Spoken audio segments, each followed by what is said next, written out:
Okay, I did that on purpose because I really needed to open up the model. Okay, thank you, Ian. All right, so I just opened up the model here.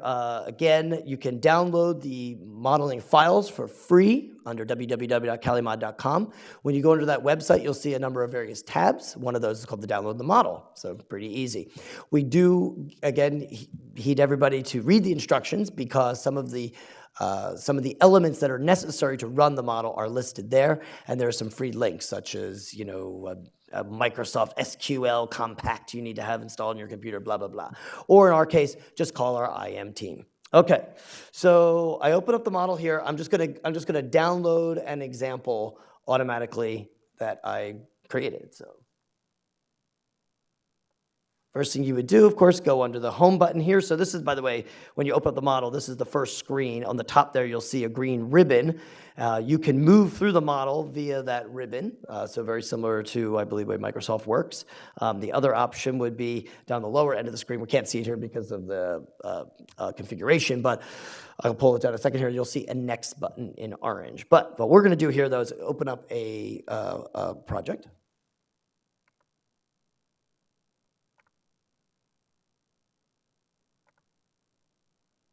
That message just said you can open up one project at a time, so I think I know that.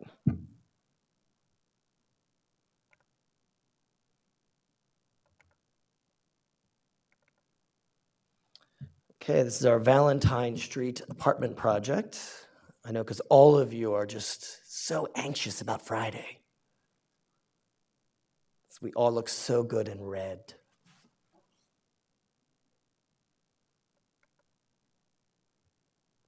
So of course I'm rushing it. Okay. One thing I wanted to highlight while we're not responding, no, it's just downloading it. So online, I've actually we provided a list here of what the specific revisions were between that last version that's been out, the 2011 version, versus the 2013 version, and provides a little insight on the discussion of, possibly like why we made that upgrade or the source of where we get that, that information from. And then in the last two revisions, both September and October are also specifically listed, just in case you're wondering. Okay, so what do we have here? So we downloaded a project. Again, for those forgetting, you've got various options of area to identify your project. This is also basically the same from what we've had before. We've updated the intensity factors for the various utilities. So that's a recent change there.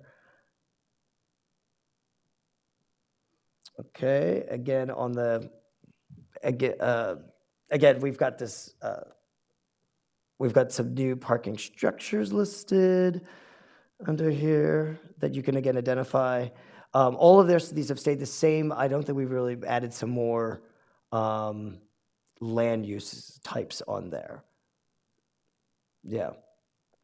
One thing we did notice that people wanted to do just a construction-only type project. Yeah. A construction-only type project.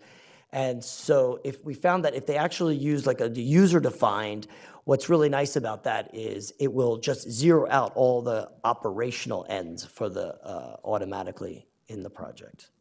Hi, I'm Greg Tonkovich. Hi, Greg. You changed the parking under square footage. Now you have a number there. It used to be 0 in the previous models. I interpreted that as building square footage. See how it says 40,000 square feet? That in the previous models, that was 0. It shows up on architectural coatings. I don't know where else it shows up in your model. Why is it under parking? I mean, I kind of get parking structure, but it shows up under all parking types. That's right. So when we came up with the various metrics, there was a square footage metric, there was an acreage metric, basically the size of your parking lot, and then there was a space metric. If you look in the user's guide, that space metrics was determined by some city studies of the size, what the size of what typical car would be for space, and that was 400 square feet. I believe it was, something to that, yeah, 40 or 400, something like that. And so then so in order for us to calculate 100, yeah, so it would be 40, right? And so 400, yeah, okay. So 400 times 100 spaces gives you that square footage of your particular parking structure. However, Greg, you do make a good point.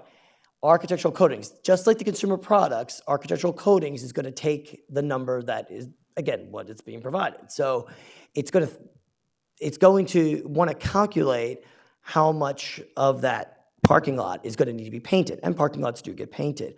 Maybe not of the same size square footage. It takes like a formula of that, of the initial square footage, and then calculates in architectural coatings or calculates consumer products, et cetera.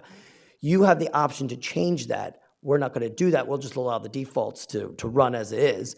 So if you are seeing those high values and you don't believe your structure needs to be painted or not at that particular size, we encourage you to change it. One more question over here, Mike. Hi, Sam Silverman with Terry Hayes Associates. Hey, Sam. On the home page where you have the operational year, when you're assessing a future condition, you put in 2020, and then you're assessing your construction year, which would be say 2014. I just want to make sure that the construction equipment emission factors are tied to the construction schedule in the year. Yes. And that so you can run your future emissions. Yes. Okay. And that the 2020 doesn't represent both emission factors. No, Okay, no. just Yeah, checking. that's one of the roles of that construction schedule, Right. is to pick that year, that you grab that year that you're choosing and run and pick the proper appropriate off-road I'm just making factors sure for it that. wasn't Yeah, only getting just the construction phase period. But that's right. okay, And great. operational then picks, for example, your on-road equipment, so all your on-road equipment, your on-road vehicles, like your fleet mix, et cetera, and pulls that from the 2020 database. Great. Okay?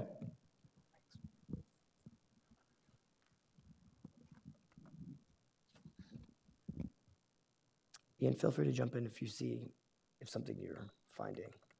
Okay, now, so here we are at our construction schedule. As you can see, it starts out, so this time it starts out in January 1st, 2015, and then runs from there. Again, I'm hoping to see that kind of feature be modified. I don't really think we've changed very much on this. Again, for those of you, we keep getting the same kind of question about people asking about, how do I get rid of a phase?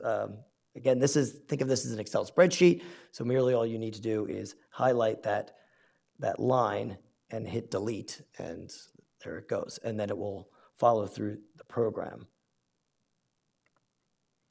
Okay, more off-road equipment.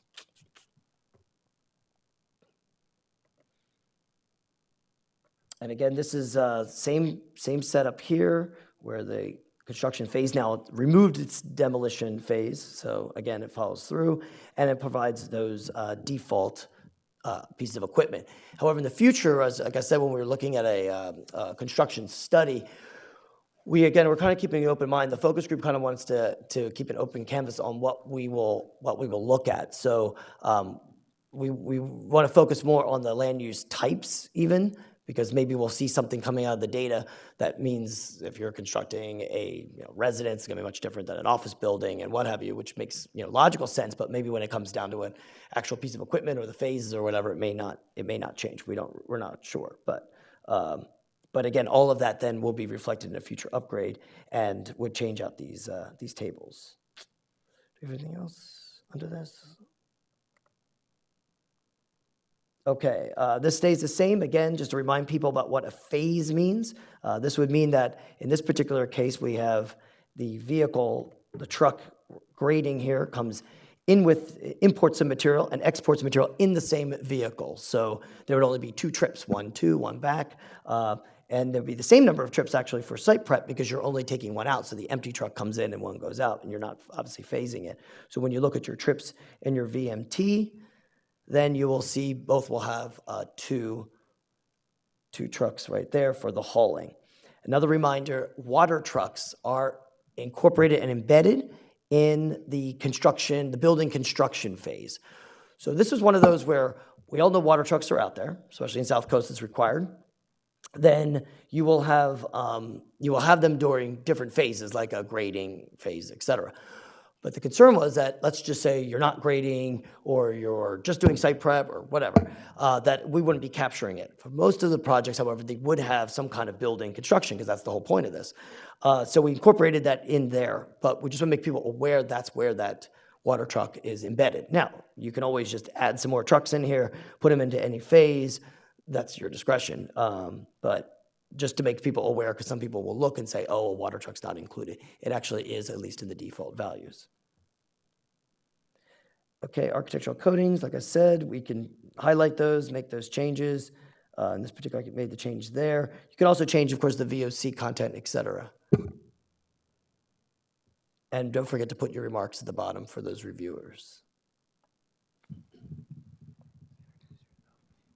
Hi. I just noticed, like, in this case, for residential interior, it's 50 grams per liter, whereas previously that was 250. I'm assuming that's to reflect whatever the applicable rules are for that air For district. that region, that's correct. Okay, Yes. so is that the same? So for any air district you're in, it'll automatically incorporate whatever the architectural coding rule is? That's correct, yes. If you go to Appendix D of our user's guide, we have all the default data in there, and one of those charts that we have in there has the architectural coatings for the various regions and even the rule that is applicable, so you can look up that particular rule. In this particular case, at South Coast, that's our Rule 1113. Greg, did you have another question? Right here.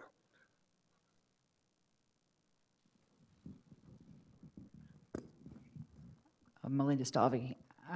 Back to the water trucks real quick. I just want to make sure that you said it's in the building construction phase, but if we have water trucks during grading and site prep, we need to add that separately. If you want to have those emissions during those phases, yes. Okay. Yeah. Thank you.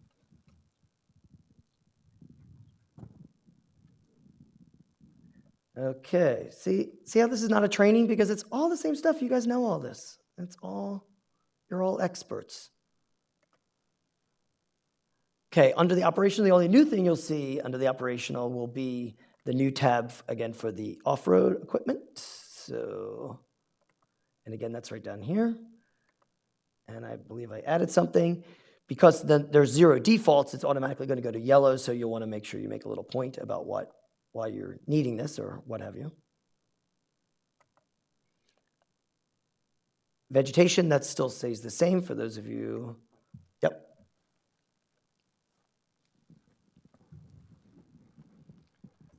Hi, I'm Drew Delaney from Associates Environmental. Hey, I Drew. was wondering if the operational off-road emissions has any capacity for mitigation.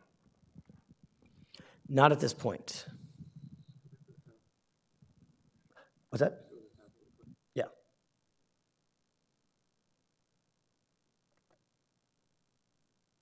Ian's going to give you some advice, though.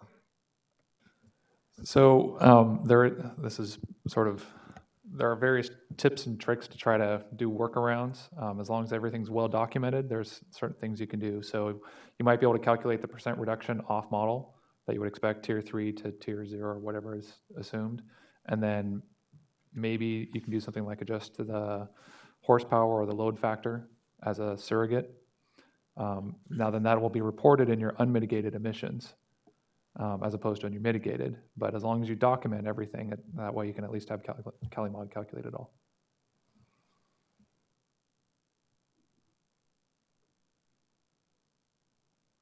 Okay, so vegetation, that hasn't changed.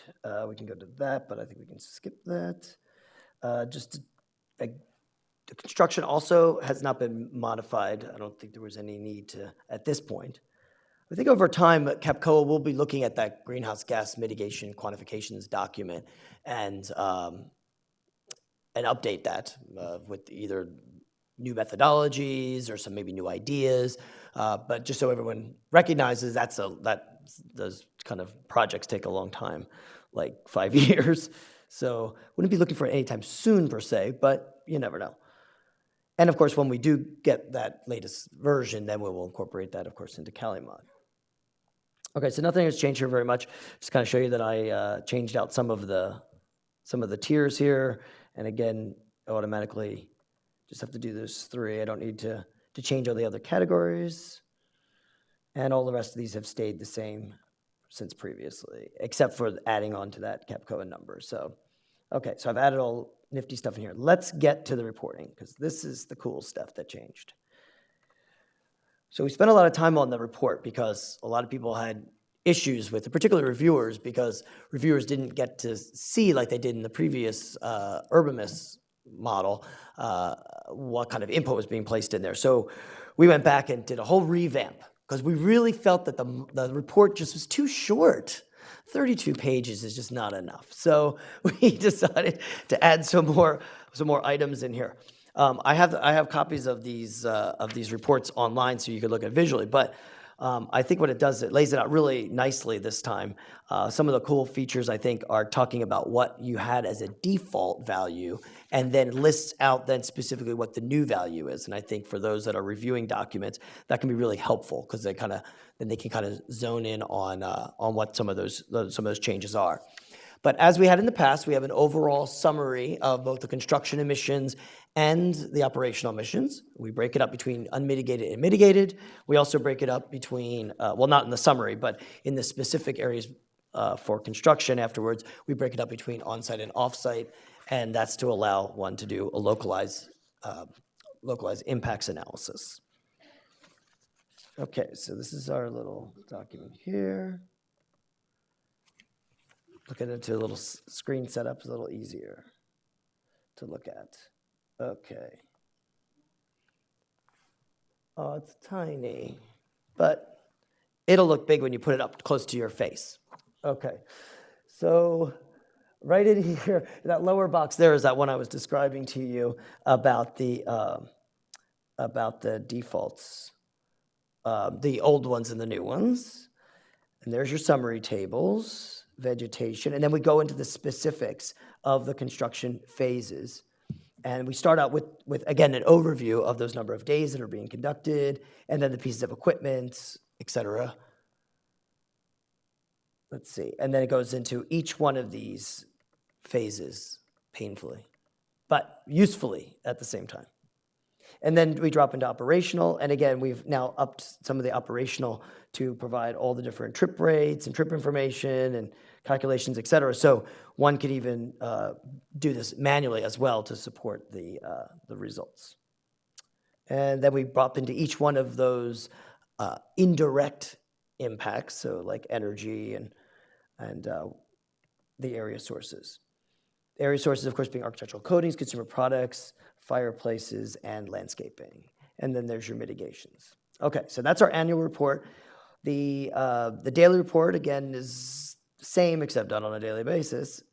Then the new report is our mitigation report. So this was pretty cool because some people wanted to know specifically more details about the mitigation report, which again, we provide online.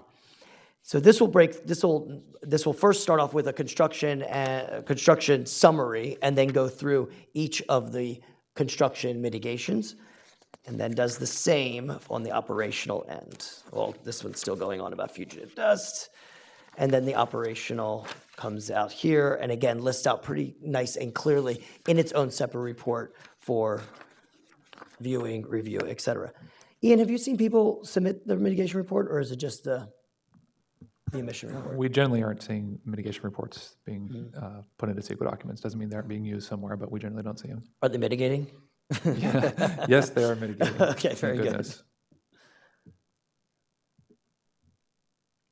And that'll come up there. So really, that's our update. So doesn't seem like much for 21 months, but trust me, it was a long process. But I think we're really improving, and I think with any computer model, it's really important to kind of stay on top of it. You know, be receptive to what people are coming across with the particular model, listen to their needs, and of course attempt to to resolve those, or and continue to let the model grow and allow it to provide all the things that I think will help improve an error analysis, and of course continue with what I would hope the integrity of that analysis as we move forward. So, and I know there's lots of tools out there. We've been discussing with various groups out there that talk about we have a particular model that does some specific element, and maybe we can tie in and these types of things. I mean, I think it's good that there's lots of supporting documentation out there, or supporting tools. We just caution that that we're not certain always how those tools are being programmed and who's programming them, or what have you. But with this one, I feel with our user's guide documentation, you've got that supporting evidence in the usage of it. Again, for the user's guide, we have different appendices. So we'll have an Appendix A that will discuss the specific methodologies. Appendix D are the default values. So that's a big chapter there, but it's a really important one, particularly when you want to look and see the raw data that's being placed in there. Appendix E has grown. That's the one that's supporting documentation for things that we're relying on a survey, let's say, or a new analysis, and we'll have what our resources are there. For example, like the industrial land use defaults. And again, supporting documentation. And finally, Appendix F, because the climate change zones have been updated. So when the utilities every year come up with inventories of their what their CO2 emissions are, then that utility factor changes. So we want to make sure that's all updated. But again, with this whole model, we've designed it so if you've got the latest and greatest information, if something has come out and you want to override that, we give you the ability to do that. And so there's your mitigation report. So and I think again, maybe they're not submitting those with their documents and for their CEQA documents, but I find that that this is a good summary and allows one to do a quick overview of what someone might be applying with mitigation. And as this becomes more and more of a sensitive issue and reliance on this to determine things like a non-significance determination under a CEQA document, et cetera, these will start to have more gravity. Okay, so, and again, it runs through all the different both construction and operational phases. Mike, I'm going to ask something here of the audience as well as on the web. This may or may not be a smart question to ask, but we are always looking to upgrade the model and make it the most user friendly for everybody. If there's ideas that folks have on certain features that you think are really necessary that would apply to a large number of projects, I think we'd like to hear what those are, either from the audience here or from the folks online, or if you think of something later on, feel free to email into the inquiry@CalEEMod.com, and it's something that the CalEEMod focus group will definitely take into consideration.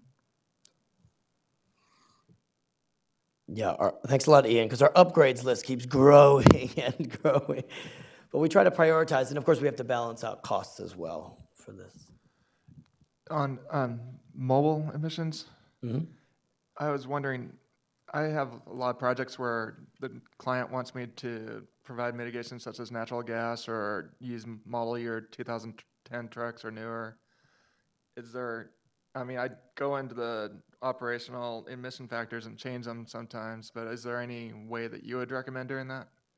Is there to account for those things? Workaround king over here. Ian. So when it comes to modifying the operational emission factors, I mean, you're just going to have to do that directly in the model and just each cell one by one. For natural gas, you're going to have to get those outside of MFAC. MFAC can't do that, so there's probably a variety of ways to try to get natural gas. But if you're doing 2010 trucks, you can get those from MFAC. You'll just have to update that directly into it. It's harder to do that for construction because the construction mobile source emission factors can't be changed within CalEEMod.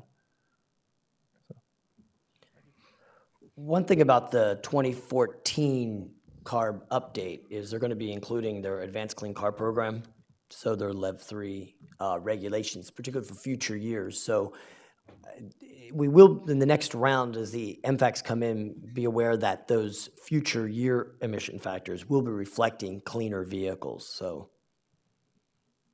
not to say that helps because you want to use mitigation, but I think your baseline emissions, though, might just be lower than currently what they are, of course, today.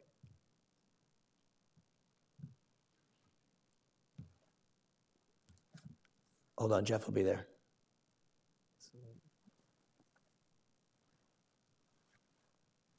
Paul, can we show the camera again? Green. John. Yeah, the green. Does CalEEMod allow the use of emission factors for alternative fuel, like CNG, LNG? Does it have emission factors for alternative fuels? Are there? Are there?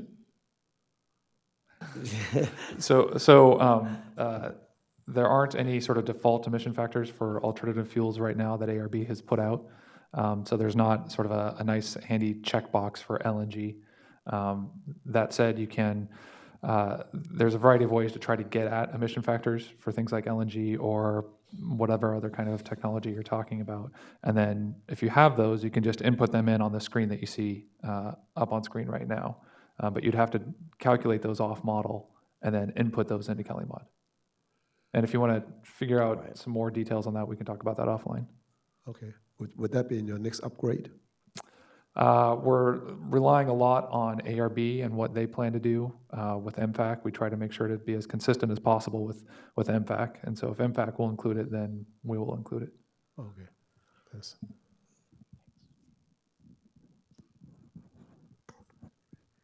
Hi. We have a lot of projects that we do only construction and no operations. And I believe in the reports, the operations are still represented. It'll just be zeros. Is there any way in the future that we can have to where there's no operations in the reports at all, so that can shorten our reports like by half? Because it's a lot of, we have to print all these things usually, and it's Right, that's- right, yeah. Although I blew right through that screen, we, on one of the slides, yeah, that's one of the considerations for a future upgrade. Okay. Is to, we had that before under UrbanMist, you click and then you could just, it would just do construction, or click and just do operational, and we're thinking we want to provide that option as well. Just so you know, in the user tips online, that we do give a guidance on how to run a project, just with only construction. again, just construction only. But you're right, the report would still come out. It would just be zeros, but Yes. at least it's a little easier to submit than something with some numbers you're just kind of crossing out and say, please ignore. Yeah, and you can't cut it in half because it says 21 or one of One of, 36, right. And so they're thinking, what's the other 15 pages are not showing me whether it's zeros Yeah. or not? And then another Real question. quick, actually, there might be a way to get at that. You can output the file as an Excel file, and in Excel, you can then modify anything, right? Okay. Now then, I say that cautiously, don't modify anything, right? But for example, if you want to modify the header, you could say, put something else in the header to say, only 9 pages in construction or something like that. You can do that within Excel. All right, thank you. And then back to the water truck that's included in the building. Which piece of equipment is it included as? Is it a vendor or a haul truck? Vendor. Vendor. All Yeah. right. Great, thank you.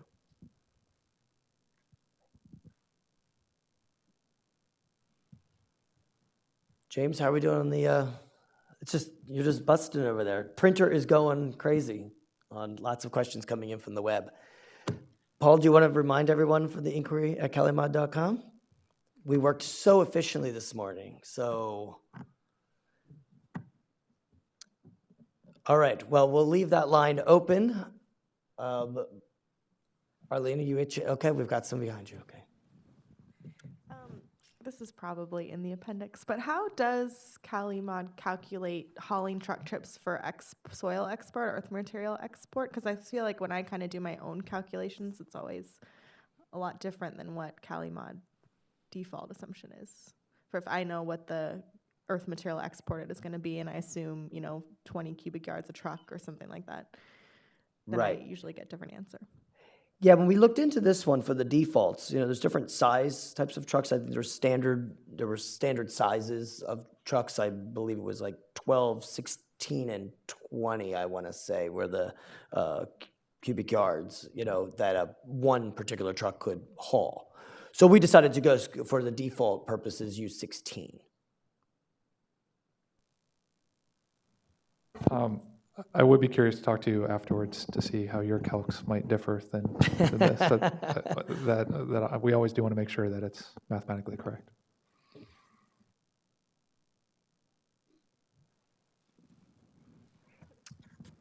I have. Yep.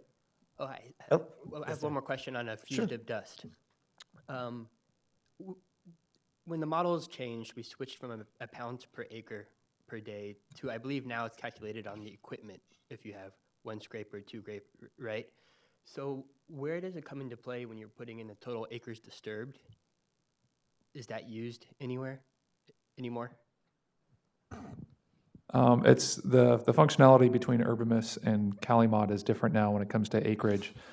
Acreage comes into play where each piece of equipment is assumed to be able to disturb a certain number of acres per day. So like a scraper might do half an acre a day, or a crawler tractor, same kind of thing. And so then the summation of the equipment will give you the number of acres disturbed. So if you have 3 pieces of equipment that each do half an acre a day, you'll get an acre and a half a day disturbed. And then what CalEEMod I think will report then is, say, an acre and a half a day times 3 days will give you 4.5 acres total disturbed. I think that's what CalEEMod reports. So it's instead of a front calculation of saying, well, I have 5 acre site, therefore I have 5 acres disturbed, CalEEMod actually calculates on an equipment basis to give you how many acres. The reason for doing that is that some sites will have multiple passes. You know, you might have a 5 acre site that you're going to be grading 4 times to get down to a certain depth. So you would actually have 20 acres disturbed on a 5 acre site. So CalEEMod's trying to capture that sort of level of detail. Does that answer your question? Kind of. I think a lot of times, we'll get an equipment list from an applicant, and we know it's a 5 acre site, and they're say, well, we're going to use 3 graders and a bulldozer, right? So we put in 4 pieces of equipment, and then the emissions, the fugitive dust emissions, I think are strictly calculated based on those 4 pieces of equipment. But it's unrelated to if they're disturbing 3 acres, if we put in they're disturbing 3 acres or 4 acres or 5 acres, or is it related? Well, if you look on Appendix A, we have a list of those pieces of equipment and how much acreage those pieces of equipment could accomplish on a given day. So that's how the default then is created. So if you're overriding it, then then it will calculate based on your override. But otherwise, it is based on the equipment. And we wanted to do that because we found back even with Urbamus, some people were being a little unrealistic about, they wanted to keep I got the 1 grader and I'm doing, 50 acres a day or something, whatever, and you're like, what? So we just, again, trying to strive for accuracy here as best we can. Okay, then. Anybody else? Our last call. No, not for drinks, just for questions. Okay, then. Well, we'll wrap it up then. Thank you, everybody, for joining us. Again, you can send any inquiries in the future to inquiry@CalEEMod.com. I encourage everyone to go to www.CalEEMod.com. You can also send me an email. I'm sure it's all over the place. And I encourage everybody to take a look at the latest user's guide and the information that's provided there, because there is a lot of information. I know it involves reading, but I myself find it a great reference myself because it is a lot of information, okay? Good luck and happy CalEEModding.